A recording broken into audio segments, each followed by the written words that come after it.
নমস্কার বন্ধুরা, বেঙ্গলি রেসিপিতে আপনাদের সকলকে স্বাগত। তো আজকে আমি একটা নতুন রেসিপি আপনাদের সাথে শেয়ার করতে চলেছি। আপনারা অনেকেই শীতকালে ফুলকপির নানান রকমের রেসিপি খেয়েছেন বা খাচ্ছেন। তো আজকে আমি একটা আপনাদের সাথে নতুন ফুলকপির রেসিপি শেয়ার করব, যেটা হলো ফুলকপির তেল ঝাল। তো চলুন দেখতে থাকুন আমার এই রেসিপিটা। প্রথমে আমি ফুলকপিটা হালকা গরম জলে নুন হলুদ দিয়ে ভাপিয়ে নিয়েছিলাম। তারপর কড়াতে সর্ষের তেল দিয়ে ফুলকপিটা ভাজতে লাগলাম, এবং ফুলকপিটা যখন লাল রং হয়ে এলো তখন ধীরে ধীরে আমি ফুলকপিগুলো তুলে নিলাম। খেয়াল রাখবেন যেন ব্রাউন কালার হয় ফুলকপির। তারপর আবার কড়াতে তেল দিলাম, ফোড়নে দিলাম তেজপাতা, লবঙ্গ, দারচিনি। ফোড়ন যখন হয়ে গেল তখন দিয়ে দিলাম আদা কাঁচা লঙ্কার পেস্ট।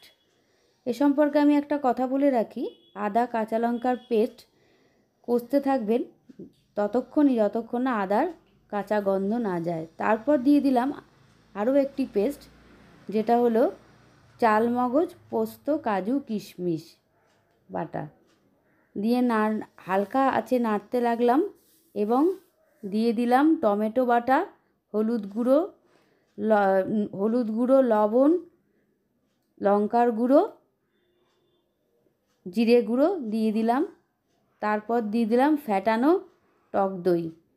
এ সম্পর্কে আমি একটা বলে রাখি, ফ্যাটানো দইটা আপনারা অবশ্যই নর্মাল টেম্পারেচারে রাখবেন, কারণ ফ্রিজ থেকে বের করে টক দই দিলে সেটা লেগে যায় নিচের দিকে। সেই জন্য অবশ্যই আপনারা নর্মাল টেম্পারেচারে রাখা টক দই ব্যবহার করবেন।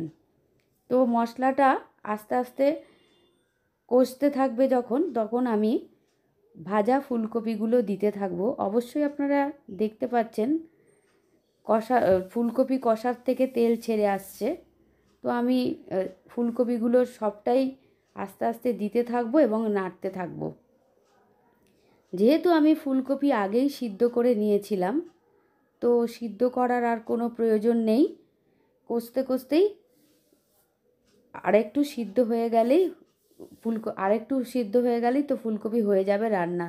তো ওপরে আমি দিয়ে দিলাম শেষে কাঁচা লঙ্কা আর ঘি দিয়ে দিলাম, দিয়ে একটুখানি হতে দিতে হবে, স্ট্যান্ডিং টাইমে রেখে দিতে হবে।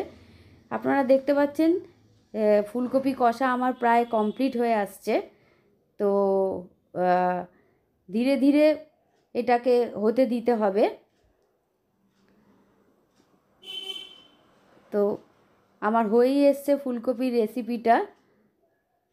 তো ভিডিওটা আপনাদের কেমন লাগছে অবশ্যই জানাবেন। ভালো লাগলে লাইক করবেন, সাবস্ক্রাইব করবেন, শেয়ার করবেন, সঙ্গে থাকবেন আপনারা। ধন্যবাদ।